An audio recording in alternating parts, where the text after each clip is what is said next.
அன்பு நண்பர்களே, அனைவருக்கும் அன்னை சமையல் உமாவின் அன்பான வணக்கங்கள். இன்றைக்கி அன்னை சமையலில் பார்க்க போகிறது மிளகு குழம்பு. இந்த குழம்புக்கு பார்த்திங்கன்னா வெங்காயம், தக்காளி, பூண்டு, தேங்காய் எதுவுமே தேவையில்லை. வாங்க மிளகு குழம்பு எப்படி செய்கிறதுன்னு பார்க்கலாம். 2 டீஸ்பூன் மிளகு, 1 டீஸ்பூன் சீரகம், 2 டீஸ்பூன் துவரம்பருப்பு, 2 டீஸ்பூன் உளுந்து, 1 டீஸ்பூன் வர கொத்தமல்லி. இப்போ இது எல்லாத்தையும் நல்லா கலர் மாறுற வரைக்கும் வறுத்துக்கலாங்க.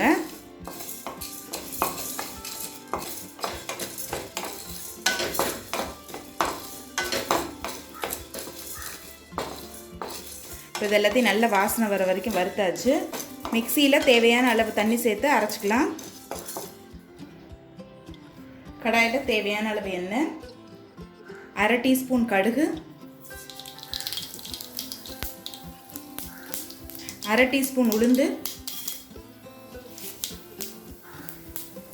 1/4 டீஸ்பூன் வெந்தயம், கொஞ்சம் கருவேப்பிலை சேர்த்துக்கலாம், கொஞ்சம் பெருங்காயம்,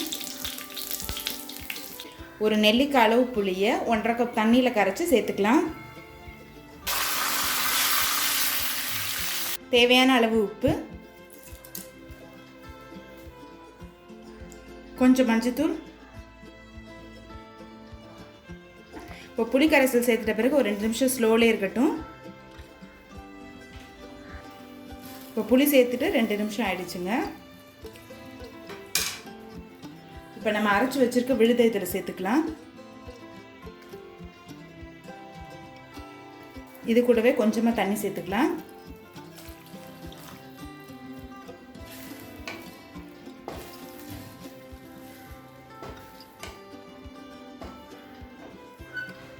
இப்போ குழம்பு நல்லா திக்காகிற வரைக்கும் வெயிட் பண்ணலாங்க.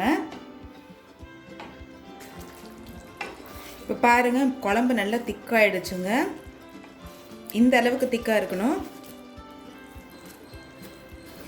இப்போ மிளகு குழம்பு ரெடி ஆகிடுச்சுங்க. நம்ம சர்வ் பண்ணிடலாம். இப்போ சுவையான மிளகு குழம்பு ரெடி ஆகிடுச்சு. ரெசிபியை ட்ரை பண்ணி பாருங்கள், கண்டிப்பாக உங்களுக்கே பிடிக்கும். ரெசிபி பிடிச்சிருந்ததுன்னா வீடியோவை லைக் பண்ணுங்கள், கமெண்ட் பண்ணுங்கள், ஷேர் பண்ணுங்கள். இது வரைக்கும் அன்னை சமையல் சேனலை சப்ஸ்கிரைப் பண்ணலன்னா சப்ஸ்கிரைப் பண்ணுங்கள். தேங்க்யூ.